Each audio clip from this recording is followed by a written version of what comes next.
ಸೀಟ್ಗಳು ಬರಬೇಕಿದೆ. ನನ್ನ ಉದ್ದೇಶ ಇದ್ದಂಥದ್ದು ಕನಿಷ್ಠ 1,00,000 ಯುವಕರಿಗೆ ಉದ್ಯೋಗ ದೊರಕಬೇಕಾಗಿತ್ತು. 9 ಇಂಡಸ್ಟ್ರಿಯಲ್ ಕ್ಲಸ್ಟರ್ಗಳನ್ನು ರಾಜ್ಯದಲ್ಲಿ ತರಬೇಕು ಅಂತಕ್ಕಂಥ ಉದ್ದೇಶದಿಂದ ನಾನು 14 ತಿಂಗಳು ಆ ಶಾರ್ಟ್ ಪೀರಿಯಡ್ನಲ್ಲಿ ಮುಖ್ಯಮಂತ್ರಿ ಇದ್ದಾಗ ಕಾರ್ಯಕ್ರಮ ಜಾರಿಗೆ ತಂದೆ. ಅದಕ್ಕೆ 500 ಕೋಟಿ ಸಬ್ಸಿಡಿಯನ್ನು ಇಟ್ಟಿದ್ದೆ.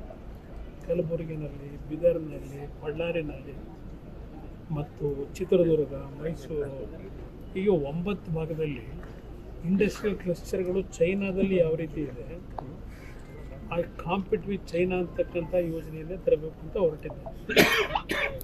ಇವತ್ತು ಮೊನ್ನೆ ನನಗೆ ಇಲ್ಲಿ ಏನೋ ಒಂದು ಸುಮಾರು 500 ಕೋಟಿ ಈಗಾಗಲೇ ಈ ಟಾಯ್ನ ಇಂಡಸ್ಟ್ರಿಗೆ ಇನ್ವೆಸ್ಟ್ಮೆಂಟ್ ಮಾಡಿದ್ದಾರೆ, ಬಂದಿದ್ದರು. ಇವತ್ತು ಪ್ರಧಾನಮಂತ್ರಿಗಳು ಹಲವಾರು ಬಾರಿ ಹೇಳಿದ್ದಾರೆ, ಇವತ್ತು ಎಂಟೈರ್ ವರ್ಲ್ಡಲ್ಲಿ ಟಾಯ್ ಇಂಡಸ್ಟ್ರಿಯ ಒಂದು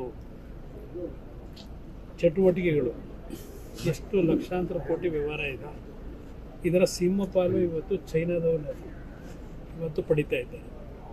ಇವತ್ತು ಅದಕ್ಕೆ ಪರ್ಯಾಯವಾಗಿ ಕರ್ನಾಟಕದಲ್ಲಿ ನಮ್ಮ ದೇಶದಲ್ಲಿ ತರಬೇಕು ಅಂತಕ್ಕಂಥದ್ದು ನಾನು ಉದ್ದೇಶ ಇಟ್ಕೊಂಡು ಮಾಡಿದ್ದೆ.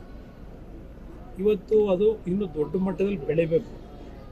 ಪರಮಪೂಜ್ಯ ಸ್ವಾಮೀಜಿಯವರು ಹೇಳಿದ್ದಾರೆ, ಸತ್ಯ ಇದೆ.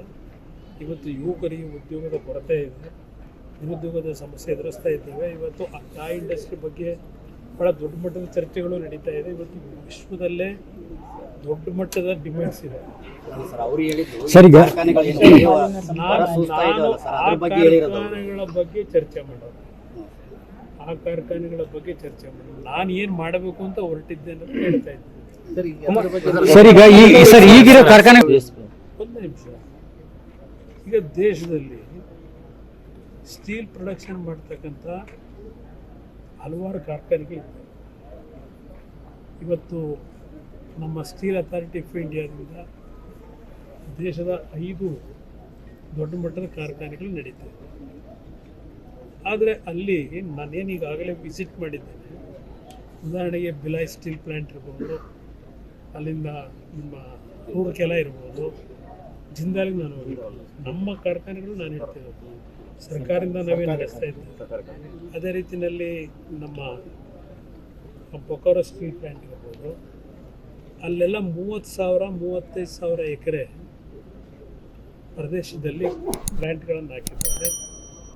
ಪರಿಸರಕ್ಕೆ ಆಗ್ತಕ್ಕಂಥ ಹಾನಿಯನ್ನು ಇವತ್ತು ತಡೆಯತಕ್ಕಂಥ ನಿಟ್ಟಿನಲ್ಲಿ ಅರಣ್ಯೀಕರಣ ಇರ್ಬೋದು ಮತ್ತು ಟೌನ್ಶಿಪ್ಗಳ ನಿರ್ಮಾಣ ಇದೆ. ಇವತ್ತು ಒಂದು ಉತ್ತಮವಾದ ರೀತಿಯಲ್ಲಿ ವಾತಾವರಣ ಇದೆ.